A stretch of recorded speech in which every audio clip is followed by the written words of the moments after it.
여러분, 유보소득세라고 들어보셨습니까? 쉽게 말하면요, 기업이 이익을 내서 기업에 돈을 쌓아놓는 게 유보금입니다. 그 유보금에다가 세금을 15.4% 때리는 게 유보소득세입니다.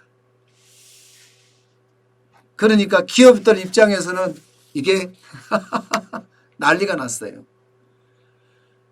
사실 우리나라 중소기업 이러면요, 아마 여러분들도 아실 거예요. 우리나라 중소기업 하는, 특히 제조 중소기업 하는 그분들은요, 대한민국의 히어로, 영웅입니다. 그분들은 진짜 자수성가한 사람이 많아요. 요만한 기술을 이만한 기술로, 나중에는 전 세계를 아우르는 기술로 만들어낸 장본인들이 바로 우리 중소기업의 사장님들이에요. 제조 사장님들 말입니다. 그들은요, 돈 쓸 줄 몰라요. 일할 줄밖에 몰라요. 일할 줄밖에. 그리고 그 일도요, 가족한테도 안 시켜요. 본인만 해. 그리고 본인하고 맞는 사람 몇 명이서 죽도록 일만 해요. 월급이요? 월급도 쥐꼬리만큼 가져가요. 어떤 사람은요. 그리고 그 돈 전부 다 회사에 쌓아놔. 왜 쌓아놓냐고요? 회사는 위기가 계속 겪을 수가 있거든요. 이미 우리는 IMF 외환위기도 겪어봤고요. 또 금융위기도 겪어봤어요. 그러다 보니까 회사에 유보금으로 남겨놓는 거야. 그리고 위기 때마다 그 돈을 직원들에게도 쓰고 시설자금으로도 쓰고 회사 운영자금으로도 쓰는 거예요. 저는 이런 사람들이 태반이라고 생각해요. 중소기업인들 중에 말입니다. 근데 정부는 생각이 다른 거예요. 정부는. 어떻게 다르냐. 그 유보금 갖다가 법인 돈인데 오너 일가들이 쓴다 이거야. 오너 일가들이.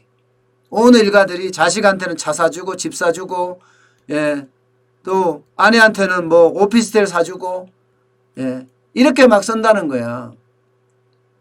그렇게 쓰면 이게 세금이 절약된다는 거 아니에요. 세금이 절약된다. 법인세는 최대 해봤자 25%잖아요. 그죠? 그런데 소득세는요, 46%입니다. 그러니까 법인이 놔두고 돈을 쓰면 얼마나 절약이 됩니까? 46%니까 거의 20% 이상이 절약이 되니까 법인에 놓고 쓴다. 그러니 정부가 여기에다가 야, 너네 배당해. 배당해서 써. 그러면 세금이 많이 들어올 거 아니에요. 세금이. 배당해서 쓰라는 거야. 배당해서.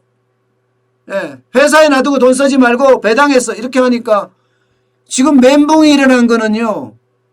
진짜 정직하게 중소기업을 이끌어 왔던 사람들, 이 사람들한테 이제 멘붕이 일어난 거예요. 멘붕이. 세금 자체가 적지가 않아요. 세금 자체가. 그중에서 특히 건설업체를 한번 볼까요? 건설업체. 일단 세금부터 먼저 볼게요. 세금을 보면요. 당기순이익 마이너스 적정 유보소득이에요. 이게 당기순이익의 50%를 유보금으로 남겨놓을 때, 혹은 자본금 10% 중 어느 게 크냐. 자본금이요. 10% 중 당기순이익이 더 크면 그걸 선택하든가, 자본금이 더 크면 자본금을 선택해. 여기에다 세율이 15.4%를 매기는 거예요. 15.4%. 세율 진짜 세죠. 지금까지는 사내 유보금에, 예, 세금을 한 푼도 안 매겼어요. 근데 15.4% 매긴다요. 그러면 자, 중소기업들도 그렇다고 이야기를 했지만 건설사로 갔어요. 건설사. 건설사 입장에서는요, 이게 그야말로 충격입니다. 건설사는 보세요. 땅을 사서, 예, 오피스텔 짓든 아파트를 짓든 지어서 파는 거 아니에요. 그죠? 그러면 건설사 입장에서는 유보금이 많아야 되겠죠. 유보금이 굉장히 많아야 돼요. 굉장히 많아야 돼요. 땅을 사야 되니까. 땅을 사서 그 땅에다가 아파트를 짓든 건물을 짓든 공장을 짓든 뭐 오피스텔을 짓든 지어갖고 팔아야 되니까요. 그런데 그 유보금, 땅 살 자금인 유보금에도 지금 보유세를 때린다는 거 아니에요. 보유세를. 사내 유보금. 예. 그러면요, 이 건설사들이라고 이야기하는 몇몇 곳 있잖아요. 이게 이제 매일경제신문에서 이제 보도한 내용이에요.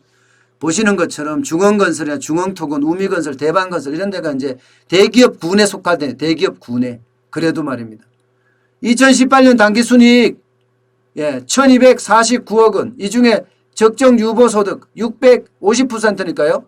624억이에요. 그보다가 초과 유보소득이 625억. 여기다 과세 15.4%를 하면 96억.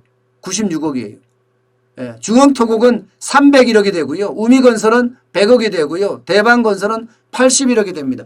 이렇게 세금이 엄청 나가게 되는 거야. 건설회사 할 수 있어요, 이러면요? 아니, 세금을 이렇게까지 때려버리면 사내 유보금에다가 15.4%나 때리면 과연 대기업의 건설사도 이런데 그러면 중견 건설사는요? 그러면 소기업의 건설사는 더 힘든 거죠. 더 힘든 거죠. 초대형 건설사는 여기에 상환을 받지 않습니다. 왜냐하면 대기업 지분이 80%라는 상한선이 있어요. 80%가 넘는다. 그런 상한선이 있습니다. 그런데 진짜 웃긴 거 여러분. 건설회사의 지분은요. 대부분 80%가 넘어요. 왜냐하면 건설이 위험하니까 투자가 안 해줘. 투자가. 그러니까 오너가 다 투자할 수밖에 없어요. 창업자가 다 투자할 수밖에 없으니까 그런 상황이 생기는 겁니다. 그러면 앞으로 건설회사들 어떻게 해요? 모르죠. 지금 정부가 다시 내년 1월 1일부터 지금 시행을 한다 하거든요. 의견을 받고 있다고 하는데 의견을 받는다고 하더라도요. 이게 굉장히 문제가 될 수가 있습니다. 건설사만 이런 게 아니잖아요. 중소기업 가면 앞서 말씀드린 대로 심각해지잖아요. 몇몇 기업가 정신이 흐트러진 중소기업을 잡고자 기업가를 잡고자 지금 멀쩡한 기업들에게도 충격을 준다 이렇게 이야기할 수가 있을 것 같아요. 아니 빈대 잡으려다 초가상칸 태운다 이 말이 여기에 딱 어울리는 말 아니에요? 근데 제가 이렇게 해석을 딱 하니까요. 어떤 분이 그러더라고요. 그게 아니고 문재인 정부는 지금 세금이 없어서 세금 현안이 돼 있어서 말이야. 세금 거두려고 그러는 거야. 그렇게 말씀하시더라고요. 맞는 말입니다. 그것도 맞는 말이에요. 문재인 정부 입장에서는요. 투자하라는 거거든요. 투자해라. 아니면 배당해라. 아니면 세금 내. 이런 이야기거든요. 그런데 중소기업도 마찬가지고 중견기업도 마찬가지고 이게 그들의 생각은 굉장히 다릅니다. 사내 유보금을 어떻게 쓰느냐 하고 이야기를 해보면 완전히 생각이 다릅니다. 보세요. 신사업 진출을 위해서 48.4%가 쓰겠다. 경기 불확실성에 대비하겠다. 사업비용 상승에 대비하겠다. 아니 여기에 투자 계획이 없다든가 노후 대비가 없잖아. 이거는 거의 수준이 낮잖아요.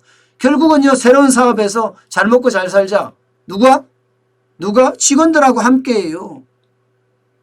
이게 초기에 창업했던 사람들 중소기업 사장님들을 보면요. 여러분 진짜 대단한 사람들 많아요.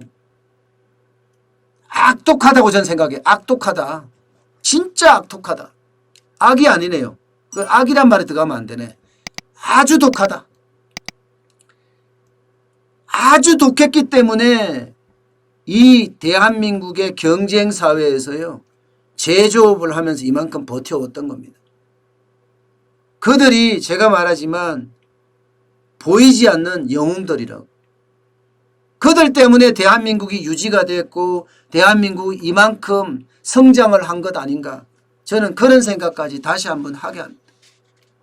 여러분 대한민국은요. 착한 사람이 많아요. 열심히 사는 사람 되게 많아요. 왜 문재인 정부는 모두가 악하다고 생각할까요? 이번 법을 보면 저는 그렇게 생각이 들 정도입니다.